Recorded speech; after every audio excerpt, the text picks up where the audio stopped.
Construction sites and temporary traffic lights, they're almost a permanent feature of our towns and villages. But while Welsh Government sets out its vision to build a bigger Wales, many of us are left asking about the true cost of these newly constructed communities. We were so excited. We were looking forward to it so much, and it just hasn't happened. We got the community side of things, we didn't get anything else that we were promised. What we want to do is do what's right for the people of Wales so that we get the Wales that we want in the future. No question about it, they've simply built houses. They've, to a certain extent, they've demolished communities.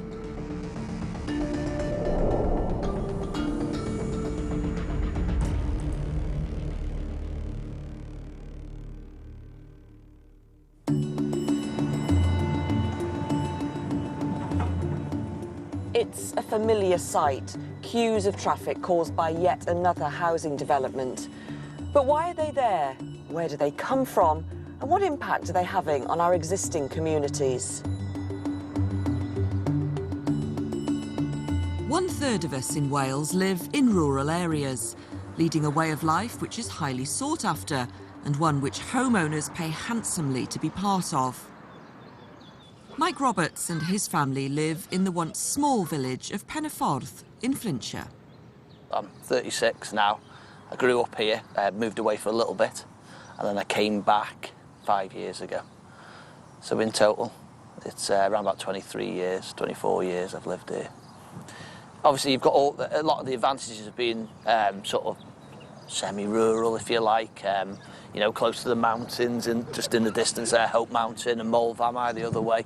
But that actually, you are close enough to bigger, more urban areas, so you have got good links to do that. Chester's 8 mile that way, Wrexham 6 mile that way, Liverpool's about 20 or so mile up the road. It was a fantastic place to grow up, and I wanted that for my children. But located just 1.5 miles from the border, villages like Pennyforth have become an increasingly attractive option for commuters.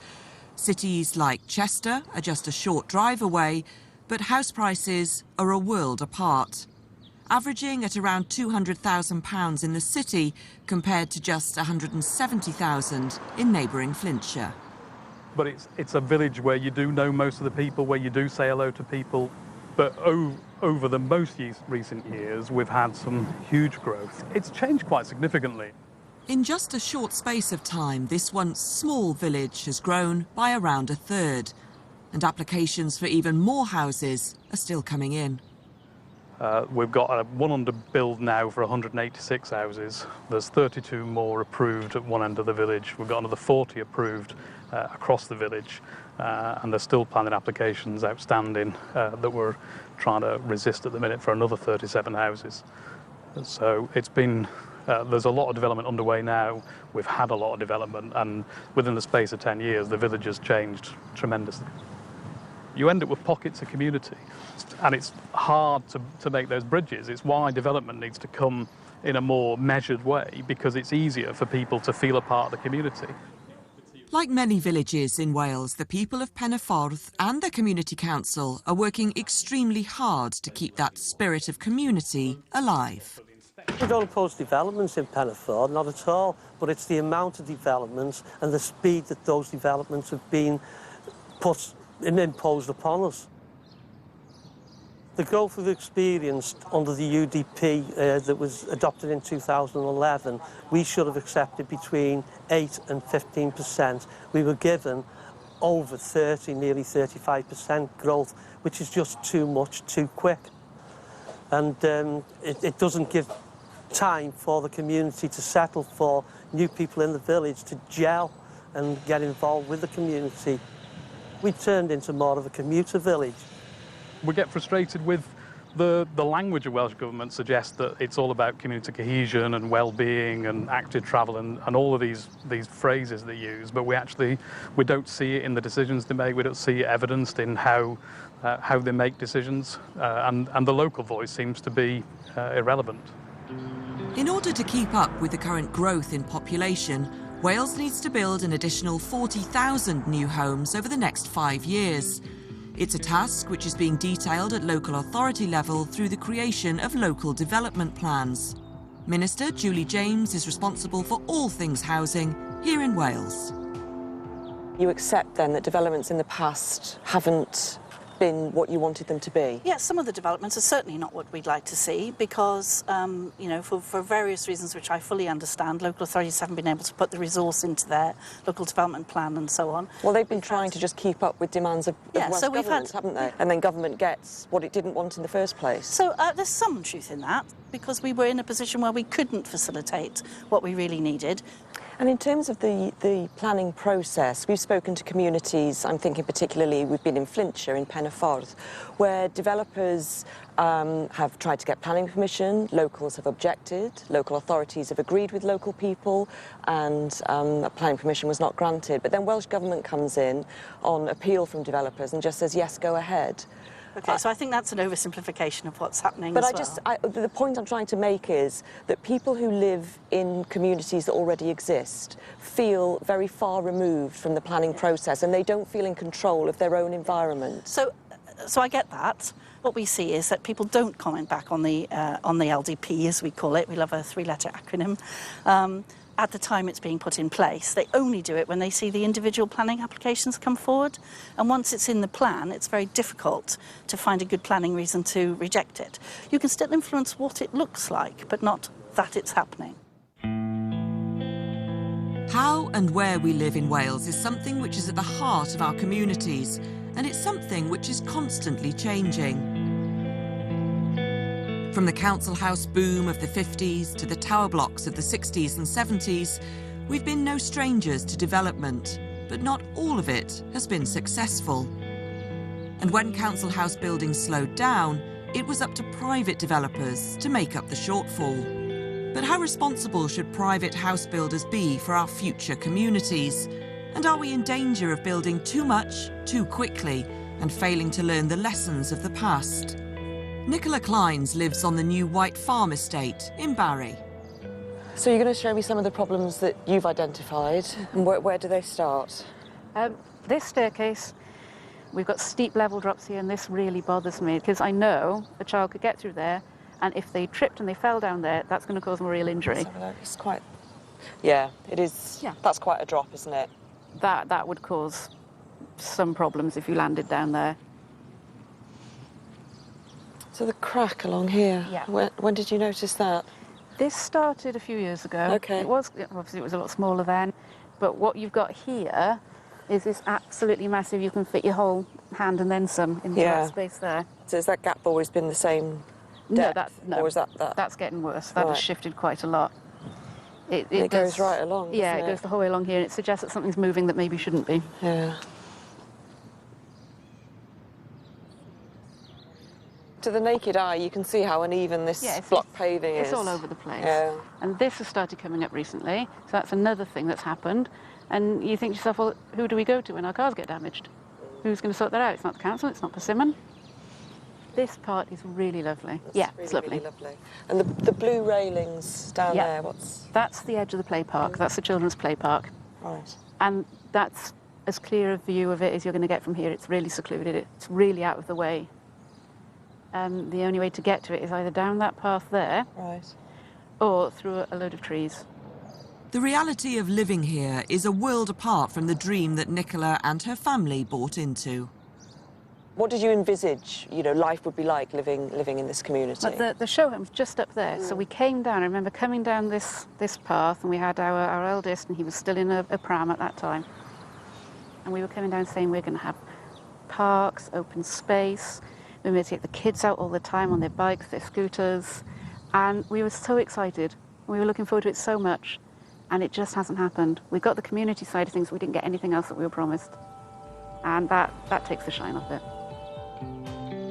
The problems with developments like this one run far deeper than the issues around the estate. Councils need developments to meet a certain standard before they can take on responsibility for things like signage and road repairs.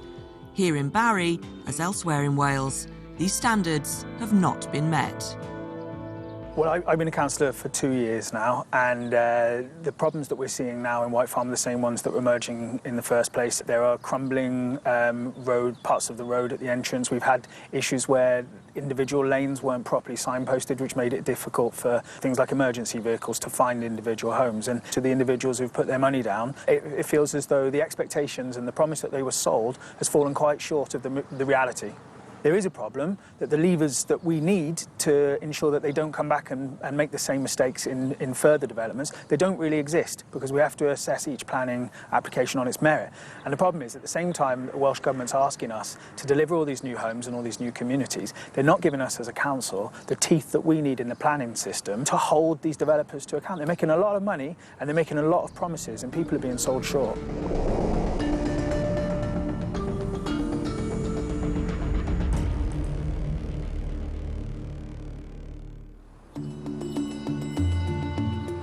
Buying a new home is one of the biggest financial decisions most people will ever make. And it's often not just about the house, but also the community that we want to be part of. Down the road, turn left all the way up to Persimmon Church. So Nigel and Andy himself are run leaders on duty tonight. I'll be at the back. Nigel will be with the 5 milers. OK, does everyone know where they're going? Everyone set the Stravas. Just take it easy for a warm-up, and then we'll see you back here. And make sure everyone's back. OK, when everyone's ready. The Run Club started October 2016, 10 runners started, and we're currently on 200 paid members, very active social media groups. It sort of brought the community together. When I moved to the area, I didn't really interact with anyone for quite a while. It was only once getting involved with the Run Club that I've sort of been more involved with the people in the village. It's friendly, it's kind of semi-rural, there's lots of open space. Yeah, it's a nice atmosphere. Lived in the village now for about four and a bit years. To live on an estate when I've got 2 children with a family is really, really lovely. It's just a lovely village feel.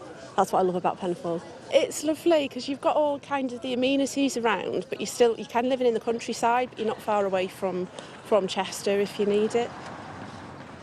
But with so many developments in the pipeline, is this dream lifestyle now under threat? I grew up in the village. I've obviously seen it grow and grow and grow from when I was little, but yeah, it seems to have got bigger and bigger. Personally, I haven't got a problem with the houses. It's just they need to put potentially the infrastructure in place, the water, the drains, more doctors, more places at school, high school. If you're building more and more houses, you need to put things in place for the families that are going to come. It would be wrong to say that it's all bad. There's good and bad. We've got good in that we can sustain 2 pubs where we were struggling to before. Our local cafe's thriving.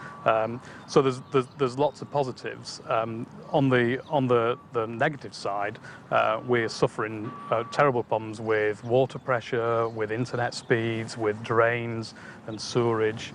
There's serious problems with flooding. We've got sewers overflowing, manholes popping up all the time. The infrastructure, the drains, they're all things that aren't being addressed, and they're not keeping pace with the amount of houses. The infrastructure just isn't there. We've got a brand new state-of-the-art infant and primary school here. It's combining 2 sites, and it's long overdue. It's fabulous, and we're very excited about it. It's opened barely a week, and in its first intake, the infants class is already oversubscribed and have to be divided across 2 rooms, and that's bad for social cohesion. It's bad for community. Communities in Wales often rely on money from developers to help pay for infrastructure and services for new housing. That can include things like roads, green areas, play parks, the list goes on. ITV Wales has learned that over the last 3 years, developers have agreed to pay a total of £170 million into that pot. However, most of it is yet to be handed over. In fact, councils are still owed nearly £130 million. Historically and traditionally, Wales has been made up, particularly in more rural areas, of smaller, self-contained settlements and communities. Is that changing? Are we living differently now? Yes, I think we are. We have been for some time now, particularly with the private car, freed people up. People travel further for work. But is that right for our towns and villages? We need to look at where people need to be to work, particularly when it's in the rural communities, not having to compete with those people that can travel further and have higher incomes. And at the moment, Welsh Government are consulting on their National Development Framework, which looks at where the big growth zones should be, or the larger growth zones should be. New builds are sold to us with glossy adverts, featuring picture-perfect kitchens and luxurious living rooms, appealing to our desire for a more lavish lifestyle. But in reality, the fastest rising housing issue in 2019 is the quality of new homes, with 2/3 of people saying it's a problem. I suppose you've met and got to know each other, I suppose not under normal circumstances, have you? So Nick, just tell us a bit about what's brought you all together. It was mainly, it started off just being generally unhappy with the finish on the estate. And then when we all found out that there might be problems with fire barriers and things like that, it really started picking up more speed. If the weather was very bad, we'd have a dripping sound in the cavity, we'd have wind screaming noise, and I've got a little girl who's telling me there's bad guys in her room, when it's just noise she doesn't understand. Industry figures show that 87% of new homeowners are pleased with their purchase. But for the residents of White Farm, it's a very different story. Recent reports about fire safety issues with Persimmon Homes led them to investigate further, and to their surprise, some homes were not fire safe. And that was just the start. People didn't realise how common the issues were until we started talking about the fire issues. So some of the other issues like snow in the attic and problems with roofs and radiators falling off walls and drainage, and people were all dealing with Persimmon on an individual basis, so they weren't aware that there was this pattern and theme. The longer I live here, the more problems I seem to be finding with my property, especially when you start looking into the building fabric. So if you start changing plug sockets and light switches, some of the wiring is I've had electricians come in who cannot understand why things have been done a certain way. I was really excited because I was like, oh, I've got a brand new house, it's a 4-bed detached, I'm really looking forward to this house. Then we saw the room in different lights with the setting sun, the rising sun, and you could see different lumps and bumps in the wall that you didn't see previously. And then you realise as you're decorating, there's all the nail heads sticking out of the plaster, and it's now cracking where they haven't countersunk the nail sufficiently. Because it's a new house. I shouldn't have to be hiding cracks in walls. So it really made me sort of think, oh, have I done the right thing in buying a brand new house? This was the first house that me and my husband were going to buy together. So just full of excitement, full of plans and what we wanted things to look like. And by the time we moved in, it was 2 weeks before my due date. And we were just exhausted with dealing with Persimmon and all of the back and forth and the complaints and speaking to different people, and the broken promises spoiled what should have been a really happy, joyous time for us. And I'll never forgive them for that. You should come home and think, great, that's it, I've had a horrible day, I go home and I relax. But what you get is, oh great, I'm going to come home and I'm going to have to drive through the estate with this whole number of bits of block paving coming up. I'm going to go home and I'm probably going to have to email Persimmon about something, and it plays on your mind. I was wanting to stay here forever and absolutely living here, and it's so nice to live here. But now, again, I just start feeling a little bit nervous, and I think the only thing that's going to stop me feeling that way is to get an independent inspection and for somebody to tell me categorically, your house is safe. Persimmon Homes have told us that cavity barrier inspections at this development are ongoing, and that any remedial works which are needed will take place at the earliest possible date. As far as snagging complaints are concerned, they say they're not aware of any outstanding defects at White Farm, and that the properties are now outside of their 2-year warranty period. Work to put right any issues with the entrance road will begin this week. The planning authority can take action if what is built isn't what was given approval to. But that doesn't go as far as perhaps the quality of the housing. But local authorities do have responsibility for building regulations. For larger developments, that isn't always with the local authority. That's often with a private building inspector. A lot of the people that we've spoken to on developments that have been rushed up quickly by private developers who've taken the money and gone on to the next development, they feel lost and they feel like there's nowhere for them to go and they don't feel safe. And I wonder what government can do about their situation or situations that like that. So in terms of not feeling safe, just to get to the bottom of that, I actually met with one of the big developers to go through what their programme for re-inspecting and retrofitting was, if you're talking about the fire breaks in cavity walls, for example, which has been an issue, and have been assured by them that they are now having a programme of making sure on every single property where somebody has that feeling that they retrofit that correctly. The development shouldn't be signed off in the first place, should they? I completely agree with that. We're about to renew Part L of the building regs, as it's called, sorry for the technicality, in order to reinforce the standards and change the way that we do building control.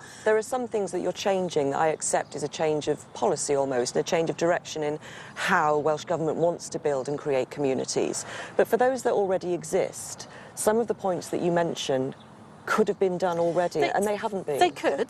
They absolutely could. And the reason we're putting the National Development Framework in place and we'll be putting the strategic plans in place is to give people every opportunity to get involved in that plan up front so that local people can shape their own community. So I accept what you're saying. What we want to do is do what's right for the people of Wales so that we get the Wales that we want in the future.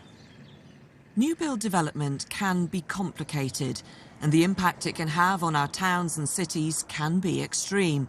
But one thing is certain, no matter what the circumstances, when people are brought together, given time and space, communities will almost certainly grow. Parents groups are thriving and nursery groups.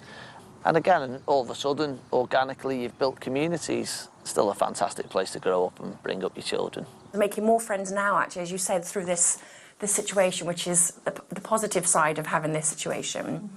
But it's confusing to know, do we stay here for the long term or do we kind of cut our losses and go? It's a sad way to think about your nice new house.